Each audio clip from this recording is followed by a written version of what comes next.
J'en avais entendu parler de l'agroforesterie, mais je ne savais pas exactement ce que c'était. J'ai appris que c'était un système qui était complémentaire aux cultures et qui permettait de valoriser les cultures, valoriser la biodiversité. La présentation qui a été faite par Christian Duprat, j'ai bien aimé la vocation de l'agroforesterie à être, on va dire, complémentaire et apporter un plus par rapport à l'agriculture classique.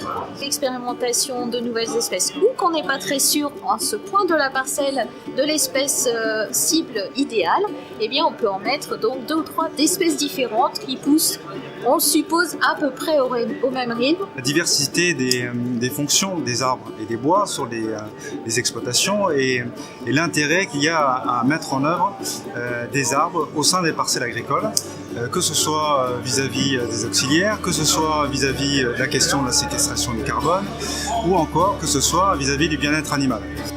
Jouer plusieurs rôles différents, à la fois sur le bien-être des animaux, aussi pour apporter du fourrage.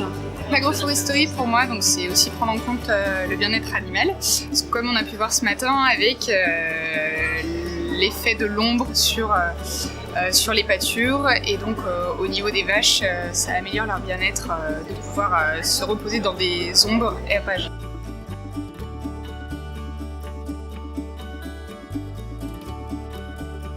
Ce que j'ai bien aimé sur cette journée, c'est de voir qu'il y avait vraiment beaucoup d'acteurs présents pour tout ce qui est sur la question de l'agroforesterie. On a pu échanger avec des agriculteurs et avoir des retours d'expérience, voir les limites et confronter des points de vue qui étaient souvent très différents. C'est pas obligatoirement des agriculteurs engagés dans la bio, dans du militantisme, mais c'est vraiment des agriculteurs qui ont fait ce choix de système, qui ont modifié leur système pour découvrir et faire découvrir l'agroforesterie, ses intérêts sur le sol, sur la conservation des sols et sur l'agriculture de conservation. Des agriculteurs qui ont bien montré qu'il y avait des difficultés à la fois en termes de réglementation, mais aussi en matière économique.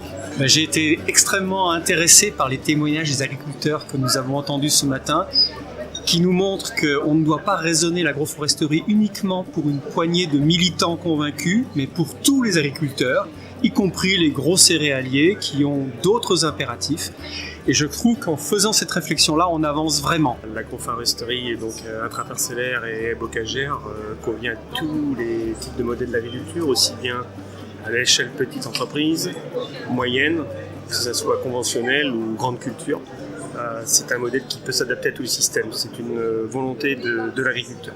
L'agroforesterie, c'est quelque chose que j'envisage pas seulement à l'échelle individuelle ou de la parcelle, mais que vraiment j'ai tendance à dézoomer et à le voir à l'échelle d'un territoire. Donc on va avoir plusieurs acteurs qui peuvent être des forestiers, qui peuvent être des agriculteurs, qui peuvent être des gens qui font de la conservation de la biodiversité et qui vont partager un espace et qui vont négocier l'usage de cet espace qu'ils partagent.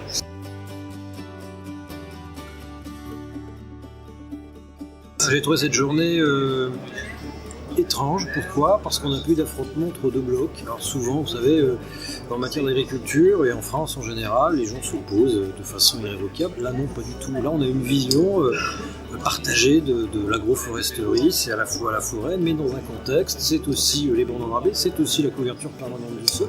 Et avant, il y a quelques années, c'était vraiment des oppositions. Des oppositions entre les tenants du tout arbre, les tenants de la couverture permanente des sols, les tenants de la bande enrabée. Et là, en fait, tout le monde discute et on est sur du concret. C'est là où on voit que les choses changent. On n'est pas sur du concept, on n'est pas sur de l'écologie entre guillemets parisienne, on est sur de l'écologie de terrain avec des remontées d'informations du terrain, puis de l'action vraiment concrète à l'échelle communale, à l'échelle de la parcelle.